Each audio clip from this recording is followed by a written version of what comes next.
Mario's 40th anniversary is here, and with that, a lot of new information just got released. In that Nintendo Direct, they announced a bunch of games, such as a new Mario tennis game, kinda bummed it's not baseball, but we'll get there, a new Yoshi platformer, a Mario Galaxy 1+2 collection, and oh yeah, that new Donkey Kong Bonanza DLC is way bigger than you think. This video is basically everything I think you need to know that you might have missed from the Mario's 40th anniversary event. The Mario Galaxy 1 and 2 collection for Nintendo Switch 1 is releasing in under a month on October 2nd for $70. I kind of assume this means the inevitable Wind Waker Twilight Princess port will be handled the same way. Galaxy 2 will now be upscaled to 1080p just like Galaxy 1 in 3D All-Stars. This is the first time we've seen this officially from Nintendo, as even the Super Mario Galaxy 2 download on the Wii U eShop ran at the original Wii's version of 480p. You can also purchase these games separately on the eShop for $40 a piece. Nintendo has stated they have added assist mode to Galaxy 1 and 2, which would explain why a lot of the promotional material on the eShop shows Mario with double health as if he always has the life mushroom. There are now extra storybook pages added into Rosalina's book.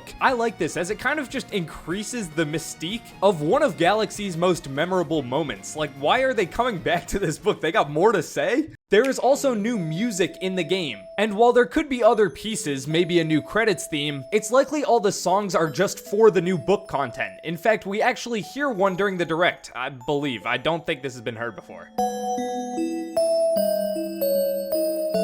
Nintendo also states they've made UI changes, but it's not really clear where that is. It's likely just changing Wii Remote icons to Joy-Con icons. Super Mario Galaxy is also getting 2 new amiibo, but they're not releasing for a while. These have been shown in the kind of wider, more premium amiibo packaging like Donkey Kong Bonanza's got, so expect these to be priced the same at $30, and they're releasing April 2nd, so we got a while on that. Nintendo also mentioned they're releasing a Rosalina's Storybook book. Again, I don't know why they're going so hard into the Rosalina Storybook marketing aspect of this, but I did want to mention here that it's only $25. I expected it to be way more.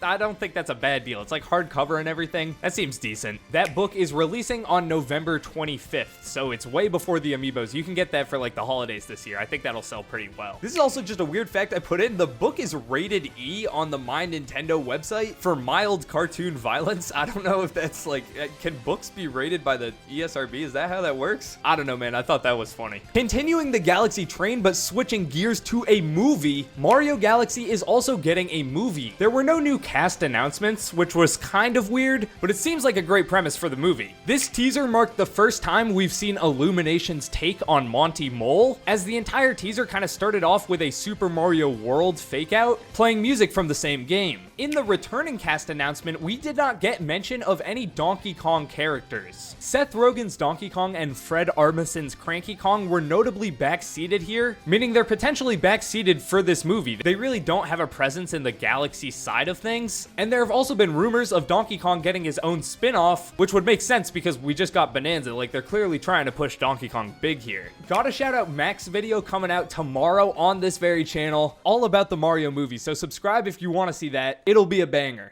Mario Tennis Fever looks really good for a Mario Tennis game. Of course, I kind of wanted it to be baseball, as did I think a lot of people, but in the era of somewhat unimaginative Mario sports games, Tennis Fever looks really neat. Stuff like the Fever Rackets and the aptly named Mix It Up mode are what the Mario sports games need in my opinion. Enough with like the super in-depth mechanics, like I'm here to, get items and have a good time. The new Donkey Kong design was also shown off here as well, which isn't surprising but cool to see. There is a full story mode here as well, which again looks to be leaning into like the wacky side of it, turning it into an RPG. There's also 38 characters, the most in series history. Ace has had 30, so I'm hoping we're gonna get some weird picks and like new interesting characters, especially after Mario Kart World with the Kamek item. Like, I want to see some weird stuff. Speaking of which, this was the first time we've ever seen a baby Waluigi, so there's that. This was previously just like not a character. I mean, you could infer prefer that they exist, but they're now like actually seen in a game, and the design is exactly what you'd expect. Hoping to see this guy in the next Smash Bros. And with that, let's move on to Mario Bros. Wonder, which is getting a Switch 2 edition DLC. The Meetup in Bella Bell Park expansion seems to be mostly multiplayer minigames, with a collection of cooperative and versus team minigames, everything of the sort. They're getting pretty creative here too. There's even like a prop hunt game mode, and I think I might have to buy this expansion just for that. There is new content outside of this multiplayer side mode though, including at least one new character, that being Rosalina. Galaxy fans are absolutely eating this direct, it's insane. There will also be new levels and content outside of the park, including the Koopalings. There are also shown to be these Captain Toad Brigade levels too. Based on this, there will likely be one of these per world, and we get a shot of Mario grabbing a Bella Bell instead of a Wonder Flower. So this is a brand new currency likely for the new area, but you can get this currency in the base game world map. Also, I mentioned the Koopalings earlier, but boss fights here are heavily insinuated.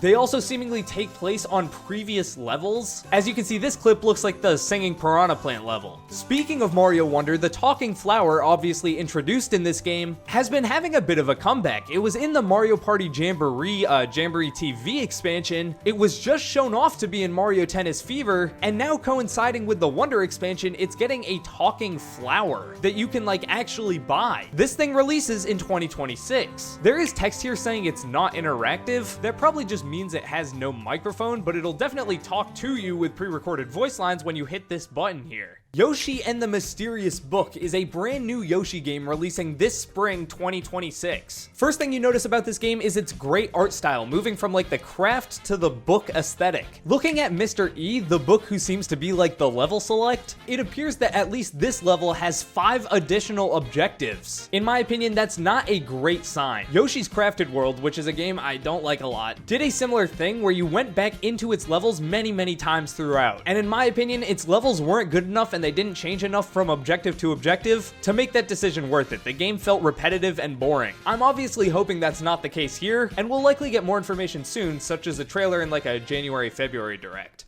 Alright, moving on from Yoshi, this is the last game we're gonna talk about, and it wasn't actually in the Mario section, but I'm including it. Donkey Kong Bonanza just got DLC. It's available now for 20 bucks. I was messing around with it, and this thing is sick. First of all, it's a roguelike kind of replayable gauntlet where you go through solving challenges, unlocking new perks, and trying to collect as much emerald as you can to post high scores. However, this thing has a lot more depth than something like a Luigi's Balloon World. This feels more like another paid expansion, that being the Side Order DLC for Splatoon 3. First things first, it unlocks DK Isle, which has some brand new music that absolutely slaps. There are no bananas here, but there are 6 bonus stages which give you a sudden and very appreciated influx of gold. Void Kong is alive. You would have thought he died, but no, he's still living. And his new area has different designs for the bosses you fought in the campaign scattered around as blueprints, which I thought was super cool. There are also new costumes in the game. In fact, you get a Voidco hat just for playing Emerald Rush. This is cool as there was only like the minor hat before, like they had a whole hat section and it was just the minor hat. There is a new loading screen that includes Squawks and the Voidco phone, with obviously Squawks and Void Kong playing a pretty major role in this DLC's, like, you know, I guess there is technically a story, but it's more so just some new dialogue options, and these guys are the NPCs you talk to. On this layer, there is Donkey Kong's hut, complete with a bouncing tire over to the side, just like in the Donkey Kong Country games, and a poster of Candy Kong, signed by her, which is an absolutely crazy thing that is in this game. I thought they were completely done with Candy Kong, but